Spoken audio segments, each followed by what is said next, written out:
There is a quiet assumption many of us carry without ever putting it into words, an assumption so familiar that it feels like common sense. And that assumption is that what unsettles us in other people is somehow caused by them. That if someone irritates us, confuses us, unsettles us, disappoints us, it must be because of something they are doing, something they represent, something they fail to be. It feels obvious, almost mechanical, as though perception were a simple mirror that reflects the world as it is. And yet, consider something entirely ordinary. A window, for instance. When it is clean, you hardly notice it. You look through it and see the street, the trees, the passing figures. But when the glass is smudged, scratched, fogged, suddenly the window itself becomes visible. You begin to notice marks that were always there, but invisible until the light hit them at a certain angle. The scene outside has not changed. What has changed is the way the surface receives it. In much the same way, our encounters with other people often act less like causes and more like illumination. They do not insert something into us. They reveal something already present, and this can feel deeply uncomfortable, because it contradicts the story that we are merely reacting to an external world. It suggests, instead, that what appears out there is entangled with something quietly held in here. Imagine walking past a pond on a still morning. When the water is calm, it reflects the sky, the trees, the clouds drifting by. But toss a stone into it, and the surface ripples. The reflection distorts, not because the sky has become chaotic, but because the water is no longer still. The stone does not create the distortion. It reveals the nature of the surface when disturbed. Now, other people function very much like that stone. A comment, a glance, a habit, a tone of voice. On its own, it is remarkably neutral. Yet inside, something tightens. A resistance forms. A narrative begins to assemble itself almost automatically, and we rarely pause to notice that the reaction tells us more about the surface of our own awareness than about the person who triggered it. This is where identity begins to quietly solidify. Over time, we learn who we are by contrast. We learn what we approve of, what we reject, what feels acceptable, what feels threatening. And slowly, without deliberate intention, we construct an image of ourselves that depends on opposition. I am not like that person. I would never do that. I am different from them. This image becomes familiar, even comforting, because it gives shape to an otherwise fluid sense of self. But rigidity has a peculiar side effect. The more firmly an identity is held, the more sensitive it becomes to disturbance.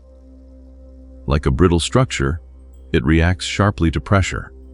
And so when someone embodies a trait, a freedom, a fear, a chaos, or even a calm that does not fit neatly into our internal story, tension arises. Not because they are wrong, but because they brush against something we have quietly decided not to see. What is often resisted is not the other person, but the possibility they represent. A possibility of feeling differently, of being less certain, of loosening control, of acknowledging a contradiction within ourselves. Resistance, in this sense, is not aggressive. It is protective. It is the psyche attempting to preserve coherence, to maintain a sense of continuity over time. And yet, this very effort to maintain coherence is what generates unease, because life itself does not remain coherent in the way our concepts do. People change, moods shift, roles dissolve, circumstances rearrange themselves without consulting our internal agreements.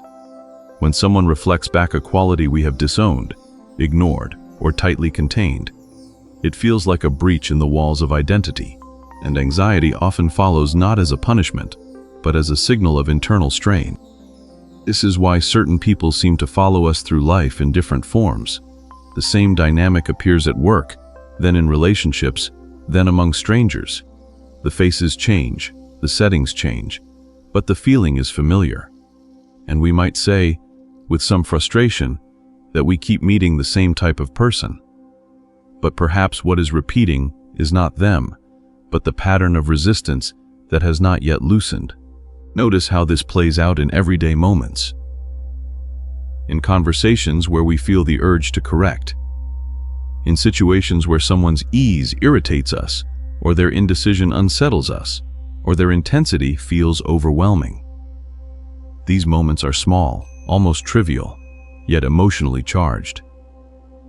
They are like subtle taps on the surface of awareness, revealing where it has hardened.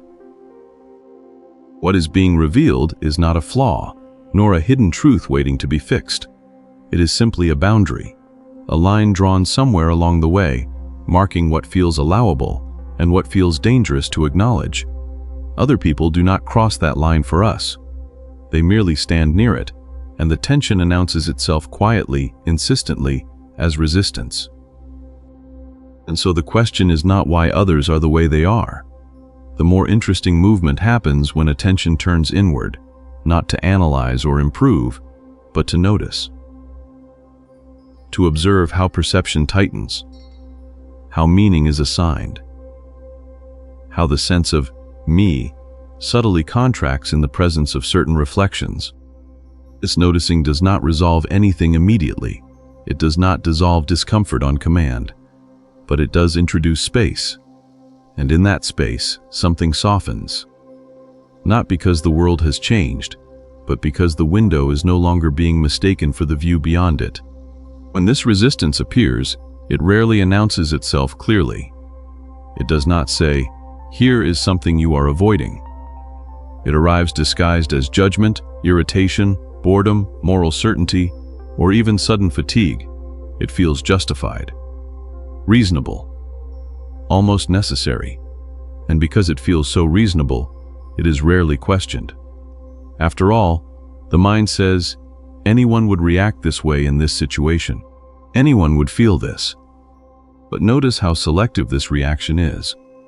10 people can say the same sentence, and only one of them unsettles you.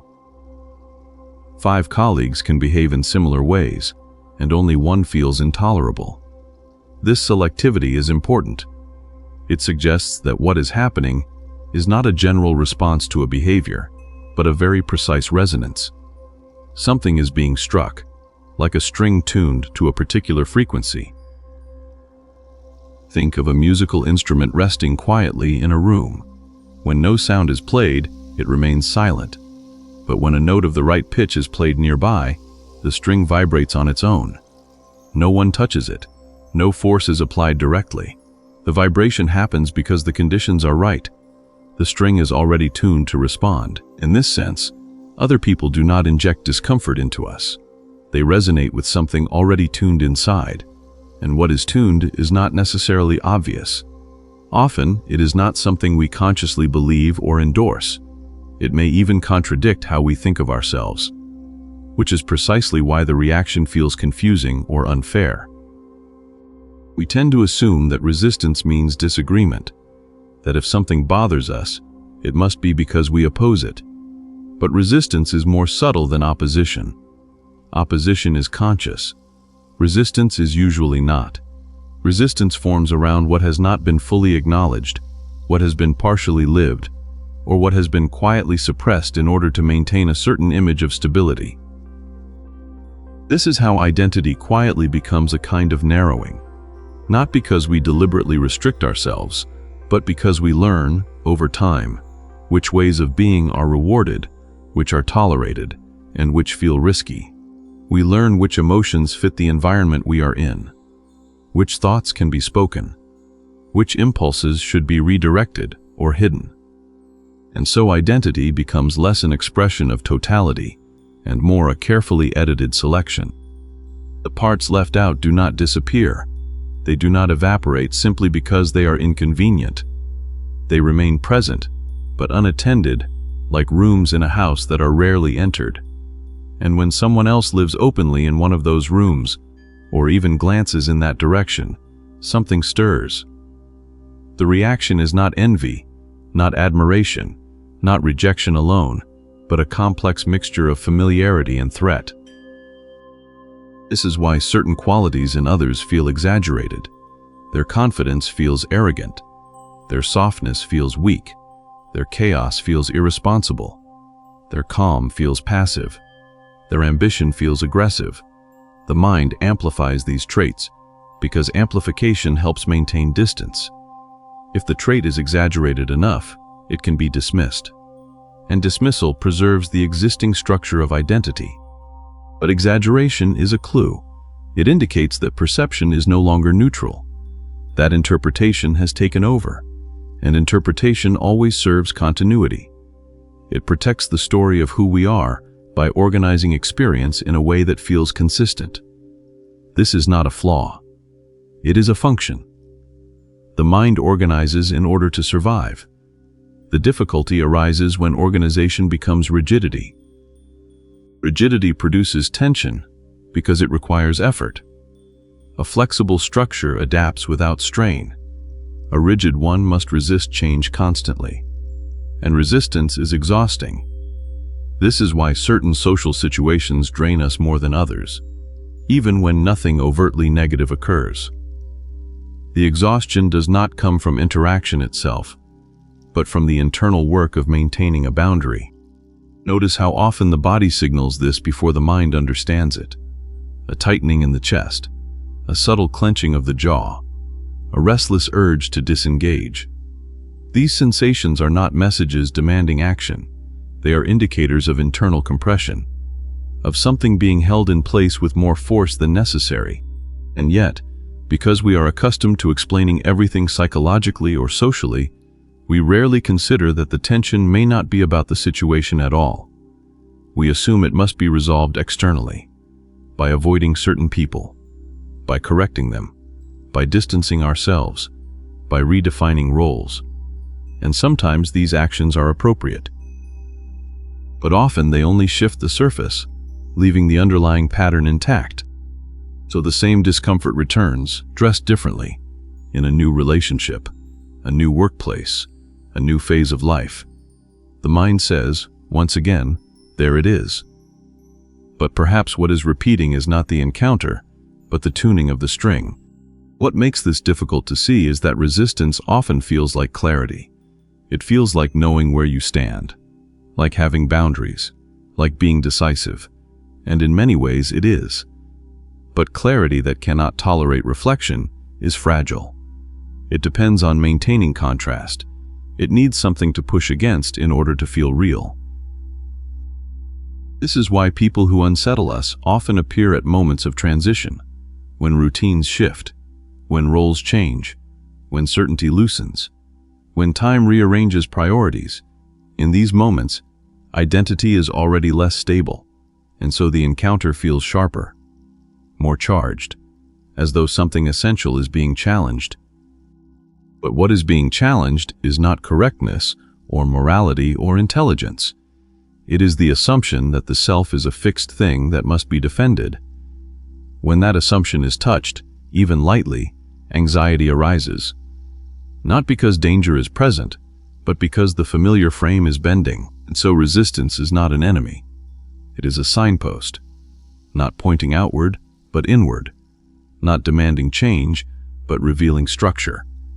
It shows where the sense of self has become invested in being a certain way, at the cost of excluding other possibilities of experience. This does not mean those excluded possibilities must be acted out or embraced. It simply means they exist, and their existence becomes visible when mirrored by another human being, living them openly, accidentally, or even unwillingly. To see this is not to dissolve the reaction instantly.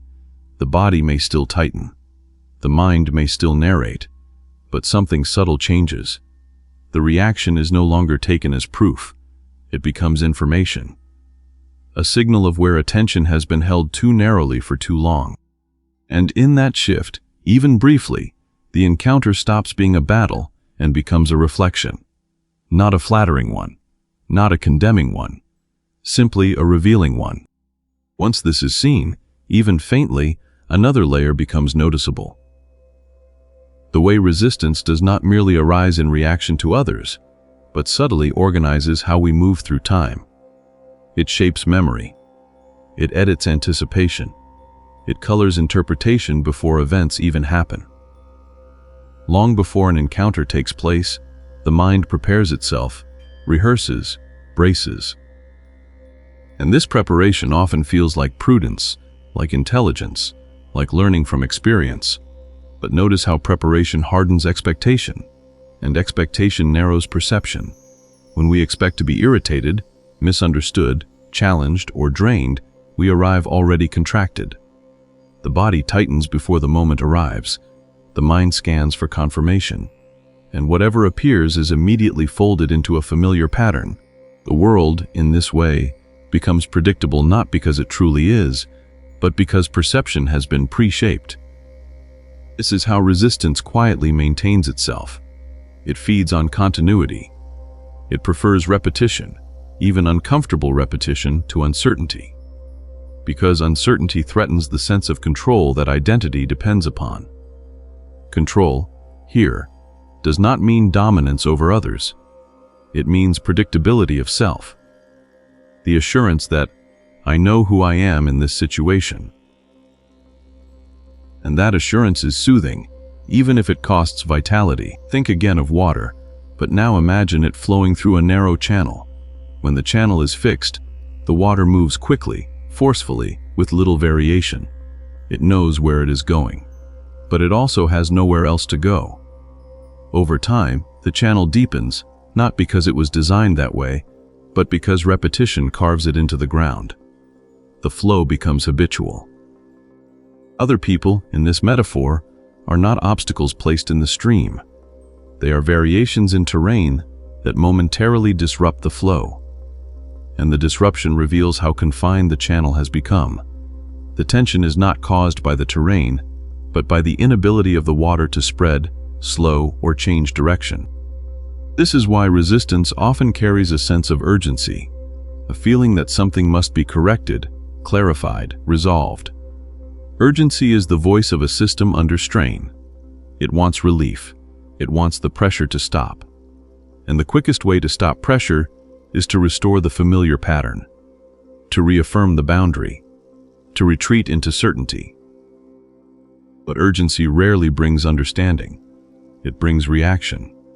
And reaction, while sometimes necessary, reinforces the very structure that created the tension. The cycle continues. Encounter, contraction, justification, repetition. Over time, this cycle becomes part of one's personality. That's just how I am. And the statement feels true because it has been lived repeatedly. Yet beneath this repetition, there is often a quiet sense of narrowing, a subtle loss of curiosity, a reduction in range. Life becomes manageable, but less spacious. Relationships become predictable, but less alive. And the moments that disturb us most are often the moments when that narrowing becomes impossible to ignore. Consider how this plays out in relationships. Not dramatic conflicts, but small frictions. The way someone speaks too slowly, or too confidently. The way they hesitate, or push forward. These traits, on their own, are neutral variations of human behavior. But when they meet a rigid internal structure, they are experienced as personal affronts, as though they are doing something to us. This is where the illusion of separation becomes strongest. The sense that there is a solid me over here, being impacted by a solid you over there. But this separation is conceptual. In direct experience, what exists is a single field of interaction. Sound, sensation, thought, emotion, all arising together. The boundary is drawn afterward by interpretation. Resistance strengthens that boundary. It says, "This is not me." And in doing so, it forgets that what is being rejected is already present as an experience. The irritation, the tightening, the judgment. These are not outside. They are happening here. Now. And the more firmly they are attributed to the other, the less they are understood. This misunderstanding fuels anxiety, not always dramatic anxiety, but a low-level vigilance, a readiness to defend, a constant monitoring of social space. Anxiety, in this sense, is not fear of something specific. It is fear of losing the structure that makes experience feel manageable. It is the background hum of control working overtime.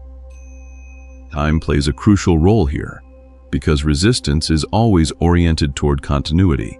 It wants tomorrow to resemble yesterday. It wants the future to confirm the past. And when someone disrupts that expectation, even slightly, time feels compressed. The moment feels heavier than it is, charged with implication, as though something important is at stake. But what is at stake is rarely the interaction itself. It is the identity that depends on predictability. The identity that says, "This is how I function." When that identity is mirrored, contradicted, or expanded by another person's presence, tension arises. Not because the identity is wrong, but because it is incomplete. And incompleteness is uncomfortable when one believes wholeness must be achieved through consistency. But life does not move through consistency. It moves through variation, through contradiction, through shifts that cannot be neatly integrated into a single narrative. Other people embody this naturally. They are inconsistent, unpredictable, multifaceted, and so they constantly reflect back the limitations of any fixed self-image. This reflection is not intentional. No one is trying to reveal your resistance. No one is assigned that role. The revelation happens automatically, simply through contact, through shared space, through the friction of difference. And the more tightly identity is held, the sharper that friction feels. Yet, there are moments when the friction softens, briefly, perhaps when laughter interrupts seriousness, or when fatigue loosens control, or when time stretches and the urgency fades. In those moments, the same people seem less irritating, less threatening, less significant. Nothing about them has changed. What has changed is the grip on identity. These moments are often overlooked, dismissed as mood swings or exceptions, but they are informative. They show that resistance is not permanent, that it depends on conditions, on energy, on attention, on how tightly the self is being maintained in that moment. And in seeing this, even faintly, the relationship between self and other begins to blur. Not philosophically, but experientially. The encounter becomes less about protection and more about observation. Less about reaction and more about noticing how experience organizes itself around certain triggers. This noticing does not dismantle identity. It simply loosens it. Enough for movement. Enough for breath. Enough for the water to spread beyond the narrow channel, if only for a moment. And in that moment, something becomes clear without being stated. The tension was never demanding resolution. It was pointing to rigidity. And rigidity, once seen, no longer needs to be defended with the same intensity. At this point, something subtle begins to shift, not because anything has been solved, but because the frame has widened just enough to include what was previously excluded. The encounter with others no longer feels like a test to pass or fail. It begins to resemble a kind of weather, sometimes calm, sometimes turbulent, always moving, and never personal in the way the mind insists it must be. Notice how, in everyday life, this shows up in the smallest moments. Waiting in line, reading a message and feeling an immediate reaction before understanding why. Hearing someone speak and forming a conclusion before the sentence ends. These moments pass quickly, yet they carry weight. They shape how time feels, whether a day feels heavy or light, whether interaction feels draining or neutral. What changes here is not behavior, but orientation. Instead of standing firmly inside the reaction, there is a slight step to the side. Not an escape, not detachment, simply a shift in where attention rests. The reaction still arises, the body still responds, the mind still narrates, but the reaction is no longer taken as a verdict on reality. This is where resistance loses its authority without being opposed. Authority requires belief, and belief often operates invisibly. It convinces us that what we feel must correspond to what is true, That discomfort signals error. That irritation signals wrongdoing. That tension signals danger. But these signals are ambiguous. They are not instructions. They are sensations accompanied by stories. When the story is seen as a story, something relaxes. Not because the story disappears, but because it is no longer mistaken for the whole. The person across from you is no longer reduced to the role they played in your internal narrative. They return to being a human being, moving through their own patterns, largely unaware of the meanings being projected onto them. And in that return, the encounter becomes lighter, not necessarily pleasant, not harmonious, but less burdened by implication. The sense that something must be defended, corrected, or resolved softens. Time opens slightly. The moment becomes what it is, rather than what it threatens to become. This does not lead to a final understanding. It leads to a kind of humility. Not moral humility, but perceptual humility. The recognition that perception is partial, that interpretation is ongoing, that the self is not a finished object, but a process responding to conditions. Other people, in this light, are not obstacles or teachers. They are part of the same unfolding field. What was once resisted begins to appear as variation, and variation is no longer threatening when identity is no longer required to be consistent. Consistency, after all, is a concept applied to living systems. Life itself moves in rhythms, not rules. It contradicts itself constantly, without apology. When this is sensed, even briefly, the urgency around social friction fades. The need to label, categorize, or distance loses intensity. Not because boundaries vanish, but because they are no longer rigid. They can flex, and flexibility reduces strain. There is a quiet irony here. The more we attempt to protect ourselves from being affected by others, the more affected we become. The more energy is spent maintaining separation, the more sensitive the boundary grows. But when the boundary is allowed to be porous, contact becomes less destabilizing. Influence flows, but it no longer threatens collapse. This is not an achievement. It is not something one holds on to. It appears and disappears. Some days the channel narrows again. Some encounters feel sharp. Some reactions feel absolute. And that too is part of the movement. There is no stable state to reach, only varying degrees of openness and contraction. In this way, others continue to reveal what is being resisted, not as a problem to solve, but as information, as a glimpse into where attention has settled too firmly, where identity has become too defined, where experience has been compressed into a story that no longer fits comfortably. And perhaps the most important shift is this: what is revealed does not require action. It does not ask to be integrated, expressed, or overcome. It simply asks to be seen.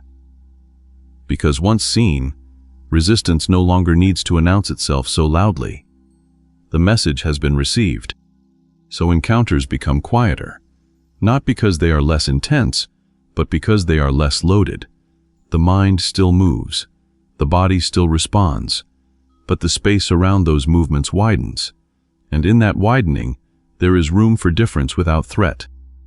Not a solution, not an answer, just a softer way of noticing what was already happening, a way of seeing others not as sources of disturbance, but as reflections moving through the same field of awareness, briefly intersecting, revealing patterns, and passing on.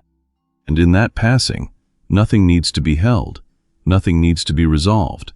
The moment completes itself, and life continues, exactly as it always has, but with slightly less resistance along the way.